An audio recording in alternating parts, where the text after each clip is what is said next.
Sobre esses programas, né, como os quais o senhor citou, né, já se tem alguma, além dessa conexão, dessa interatividade, vai se ter, todos eles vão ser mantidos e também terão melhoramentos ainda, além da questão dessa conexão, dessa interatividade entre eles? O que a gente preza muito na questão de administração, e esse meu período, de 3 anos na diretoria de instrução e ensino, me fizeram trabalhar várias doutrinas. Então, uma das doutrinas que nós atuamos é que o policial militar, com a capacidade do novo homem, do novo integrante, que agora todos eles são formados em algum curso superior, então eles têm a capacidade de se adaptar muito rapidamente em várias funções e desempenhá-las com esmero, com competência. Essas funções eles não ficam apenas em um ponto. Então, qual o interesse dessa nova política?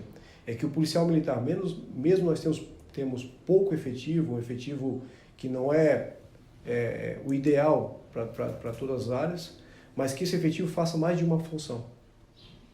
É uma velha máxima, fazer mais com menos. E dentro até dessa, você vai colocar a sua marca de trabalho, né?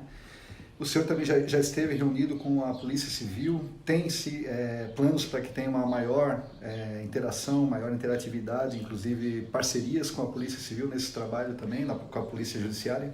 É uma pergunta interessantíssima, que em alguns lugares, infelizmente, não acontece o que acontece aqui em Imbituba. Nós compartilhamos informações com a inteligência da Polícia Civil diariamente. Ontem o delegado da Polícia Civil esteve aqui no quartel e na semana passada eu estive na delegacia. Então, quem ganha com essa participação e com essa integração é a comunidade, com a troca de informações, com cumprimento de mandados, de busca e apreensão, cumprimento de mandados de prisão, com a continuidade do trabalho da Polícia Militar quando ele entrega um preso no auto de prisão em flagrante. Então, essa integração, tanto com a Polícia Civil, como o Ministério Público, o Poder Judiciário, é fundamental para a preservação da ordem pública. Então eu vou prezar também por esse bom relacionamento e não somente com os órgãos constituídos, mas a minha sala está aberta, e acho que é bom sempre enfatizar, para o mais humilde morador de Imbituba ao empresário mais bem-sucedido. A Polícia Militar ela não tem partido político e ela nem deve se posicionar em relação a isso. Mas aqui eu vou atender tanto o partido A, B, C, quando trouxerem boas práticas, boas experiências para a comunidade. Então essa é a grande sacada da Polícia Militar. Ela sair dos muros do quartel e estar presente na comunidade, independente se é uma comunidade carente ou uma comunidade um pouco mais organizada e que tem um poder aquisitivo melhor. Aproveitando o gancho, né, da questão política, sem entrar no mérito totalmente, mas como é que os próximos governantes e legisladores poderão melhorar a segurança no Estado e no país, assim, ao seu ver?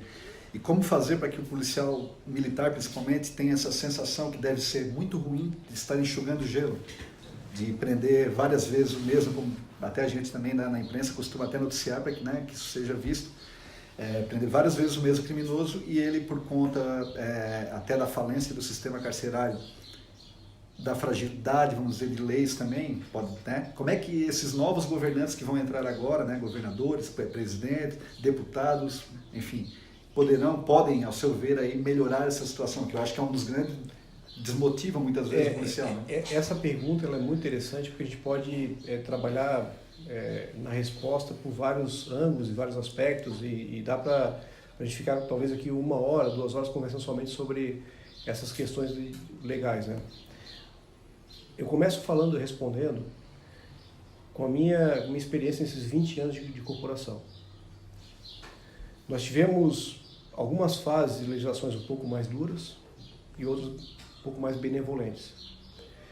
Nesses 20 anos, o que eu acompanhava no início de carreira, em que um criminoso ele reincidia depois de 1 ano, depois de 6 meses, depois de 2 anos, eu estou acompanhando agora um criminoso reincidindo depois de horas, dias ou semanas. Ele não está sentindo o peso da lei. Eu não coloco a culpa no Poder Judiciário porque ele apenas aplica aquilo que é positivado. A legislação ela é muito benevolente, ela deveria servir para proteger o adolescente, no caso o Estatuto da Criança e Adolescente, porque é uma lei, ela é muito interessante, mas na prática ela não funcionou. Se funcionasse, se fosse possível, né, colocá-la totalmente em prática.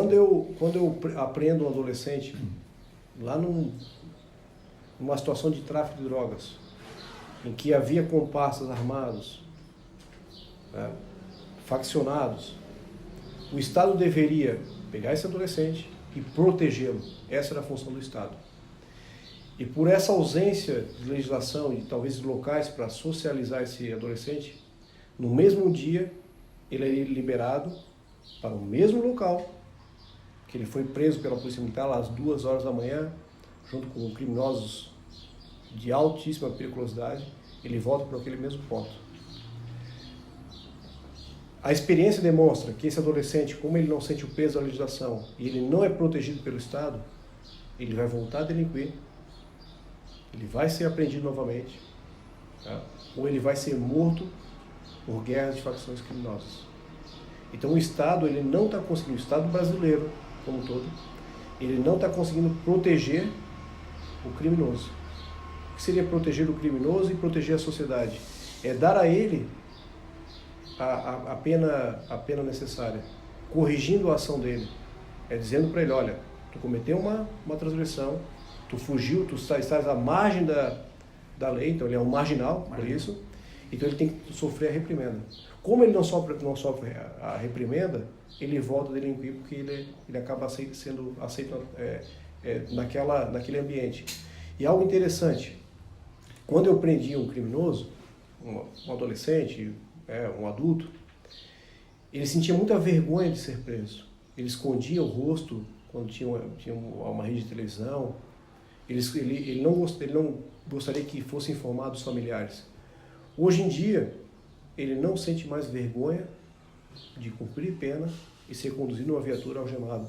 Eu acho que essa falta também de controle social, essa falta de talvez esse sentimento que ele cometeu algo errado, isso também está desmoralizando todo o sistema numa construção ideologicamente que acabou levando o Brasil a quase um fracasso.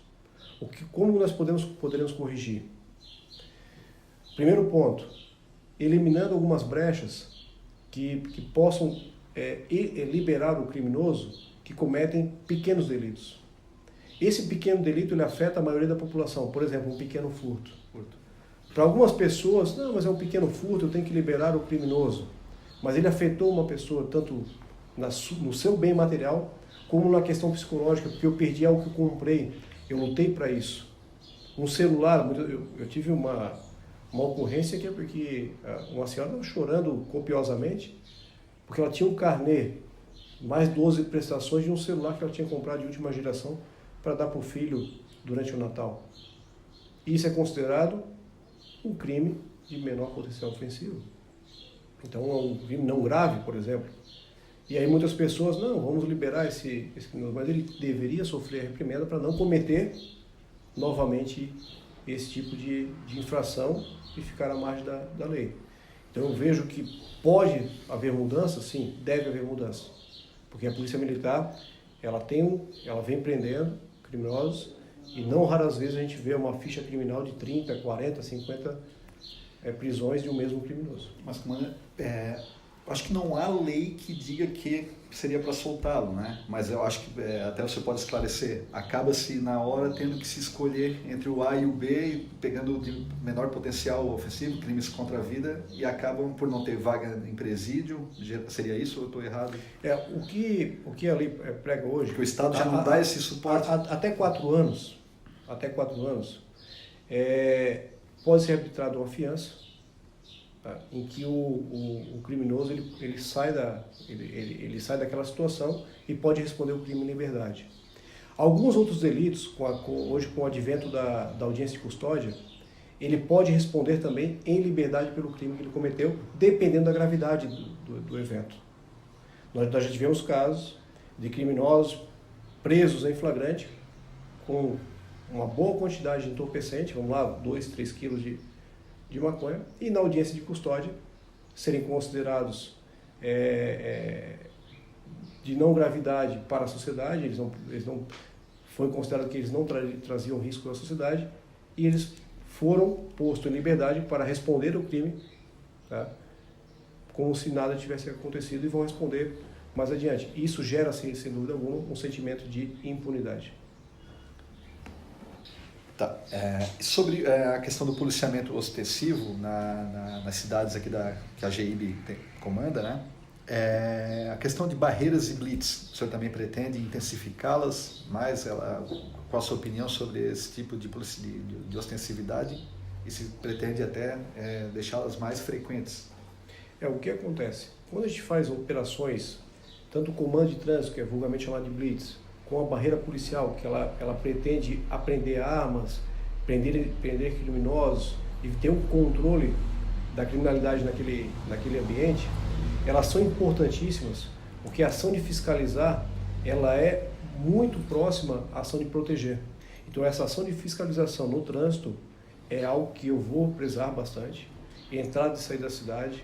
Então eu evito que um criminoso que esteja planejando um grande assalto na nossa região, ele se sinta encorajado pela ausência de fiscalização. Então é um trabalho preventivo que eu vou utilizar até o meu efetivo do administrativo para fazer em horários em que nós identificamos pela nossa inteligência que sejam convenientes. Pode ser de manhã, pode ser à tarde, pode ser durante a madrugada. Então eu vou inverter muito, eu vou trabalhar muito com números. Eu vou inverter o meu horário de expediente para a madrugada ou para de manhã. Então eu vou sempre inquietar a ação de criminosos. Ninguém gosta de ser fiscalizado, isso eu sei. Ninguém gosta de ter o veículo parado e o policial militar solicitar o documento. Mas saiba, cidadão, que isso é para o bem da coletividade. Então, em alguns momentos, eu vou cercear, naquele pequeno período ali, 2, 3 minutos, o direito de ir e vir, porque é uma pessoa que ela não tem documento, que ela não tem habilitação, que ela não tem preparação para ser um condutor de veículo, ela pode provocar um acidente de natureza grave, até com morte de pessoas. Um adolescente conduzindo veículo sem ser habilitado, uma pessoa que saiu de uma balada alcoolizado, pode provocar um acidente gravíssimo. Então nós vamos investir também nessas operações de fechar a cidade inteira e fiscalizar como um todo todos os cidadãos. E aí eu peço ao cidadão que seja paciente, que colabore com a Polícia Militar, que ande com o seu documento em dia.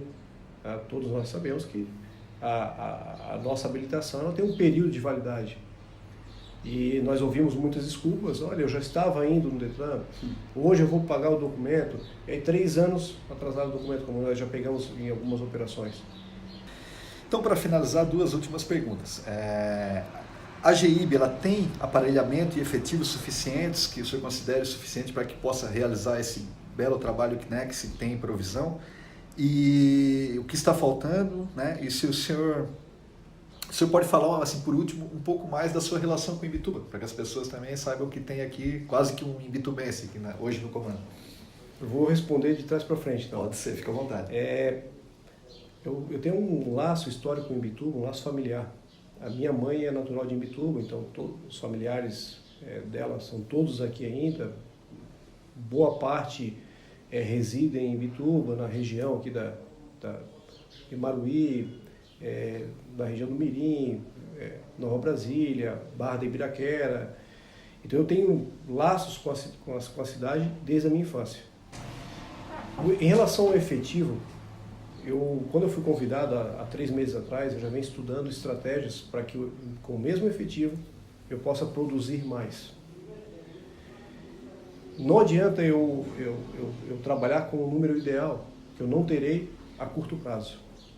Essa possibilidade de reposição de efetivo somente lá em final de 2019, com o ingresso de novos policiais militares, que há um projeto disso.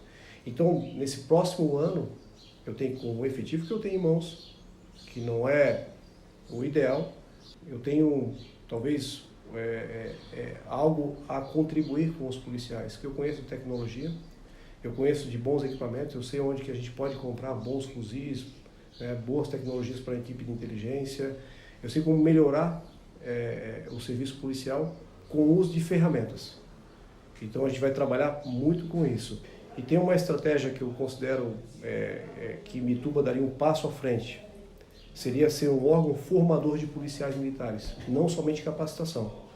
Então, que a gente tivesse aqui a capacidade de ser uma escola de formação de soldados. Então, ano que vem, a Polícia Militar provavelmente vai incluir mais de 1.000 policiais e a gente vai tentar trazer para cá, para Imbituba, para formar esse soldado com todo o conhecimento da cidade, com toda a peculiaridade, com toda a história que Imbituba tem e utilizá-lo durante a formação aqui já no policiamento. Comandante, muito obrigado pela entrevista. Tenho certeza que os seus esclarecimentos, suas informações serão muito bem, servirão muito para a população, desses 4 municípios aí que o Portal A Hora também abrange. E sinta-se sempre que precisar do Portal A Hora, para qualquer divulgação de trabalho, enfim, estaremos à sua disposição. Mais uma vez, obrigado. Eu agradeço. A Polícia Militar ela vai estar de portas abertas para o cidadão. Tá? Desde uma denúncia simples de uma ocorrência que venha prejudicando o cotidiano da comunidade, tá? Ou até aquelas ocorrências mais graves. Vai estar à disposição de todos.